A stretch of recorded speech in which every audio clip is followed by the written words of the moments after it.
Welcome to this course lecture, analyzing course readings from 75 Readings Plus on personal narratives. This is Professor Carpenter at Valencia College. Take a look at our objectives for this lesson. Through our discussion of these readings, we'll focus on the objectives on the screen. This week we're going to discuss 3 examples of narrative writing in your course textbook, 75 Readings Plus. Maya Angelou's Grandmother's Victory, Langston Hughes' Salvation, and Martin Gansberg's 37 Who Saw Murder, Didn't Call the Police. First, let's talk about Grandmother's Victory. Just a little bit of background on the author.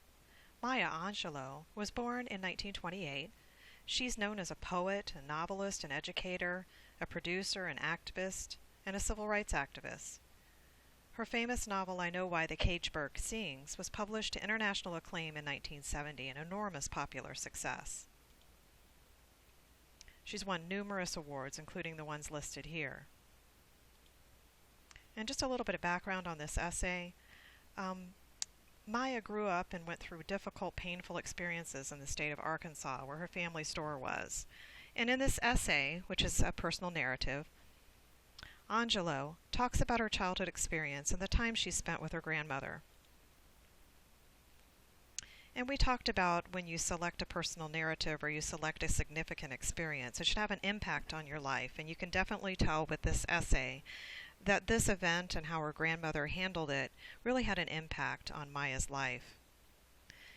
So the theme of this essay, there's a variety of themes. How to deal with the issue of racism, and a broader theme that it's not the situation, it's how you deal with the situation that matters. Maintaining personal integrity, strength of character, and core values in the face of challenges, that's also a theme. She underscores the theme in this quotation from the essay, proof that with strength of character we can rise above the world, no matter how vile and stupid it may sometimes be.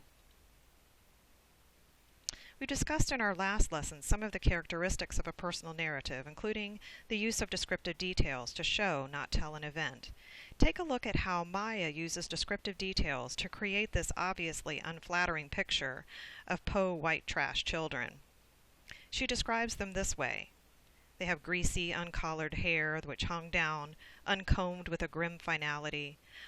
And you can see the contrast between her grandmother's concern with being clean and the dirt of the girls' cotton dresses, which continued on their legs, feet, arms, and faces to make them all of a piece.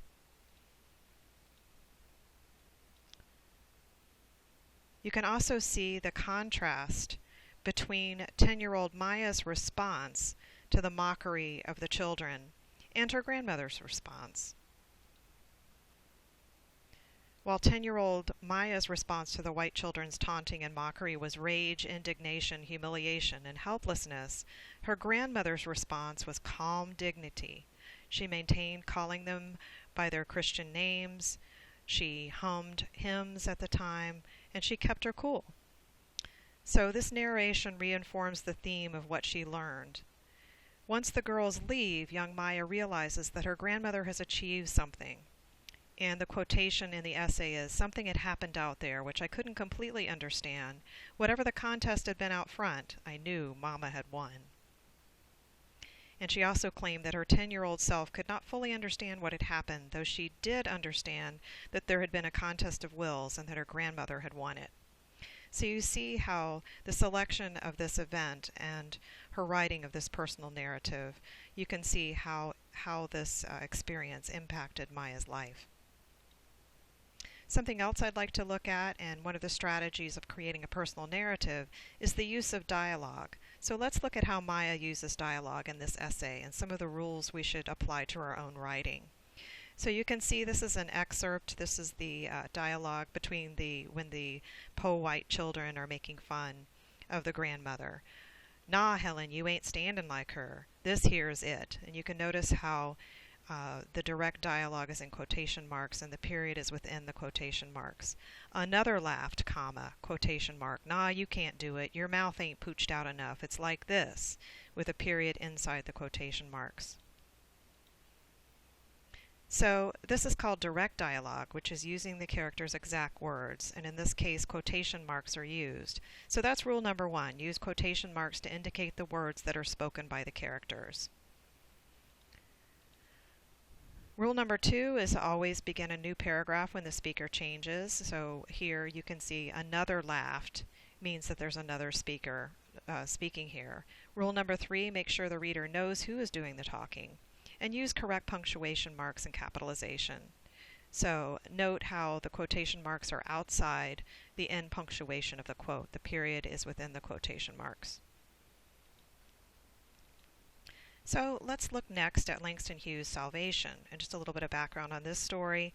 It's published in an essay sampler, and it's an excerpt from The Big C in 1940, which is an autobiography. So once again, another example of Langston selecting an event that had an impact on his life and writing about it. Just a little bit of background on Hughes. He's a poet, a novelist, a playwright, a short story writer, and a newspaper columnist, and he's best known for his insightful and imaginative portrayals of African American life from the 1920s through the 1960s.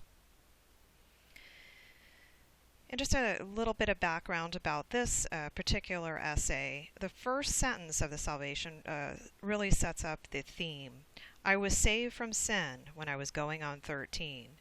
It's also an example of irony.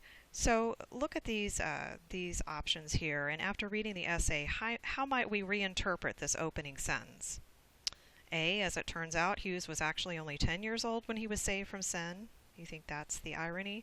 Or Hughes is fooling himself. He may think that he was saved from sin, but his lie in church shows that he did not want to be saved. Or do you think it's C, although the boy wants to be saved, in the end he only pretends to be saved to save further trouble? Or the boy is saved because he stands up in church and is led to the platform? Or because the boy had no mind of his own, he simply imitates the behavior of his friend Wesley? So where is the irony there? Think about it.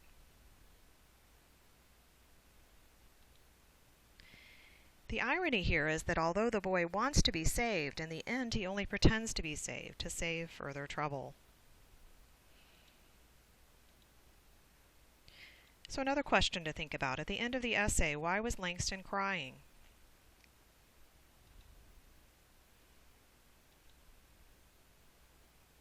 He actually answers this in the essay. I was really crying because I couldn't bear to tell her that I had lied. I deceived everybody in the church that I hadn't seen Jesus and that I didn't believe there was a Jesus anymore since he didn't come to help me. So you can see how significant this event is to Langston Hughes. We can sense through his description how the emotion that he wants to be saved. We can sense his confusion and need and how the event affected him.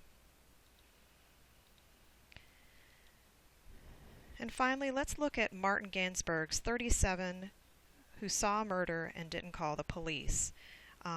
And this is the actual New York Times article. It was published in March 27th, 1964. And here are some facts about this case.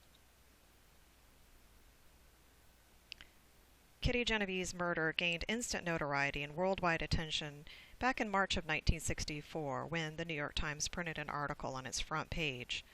It was written by reporter Martin Gansberg, who'd spent 2 days in Kew Gardens researching the story, and the article gave a detailed account attributed to detectives and witnesses found and interviewed by Gansberg of the harrowing final half hour of 28-year-old Genevieve's life.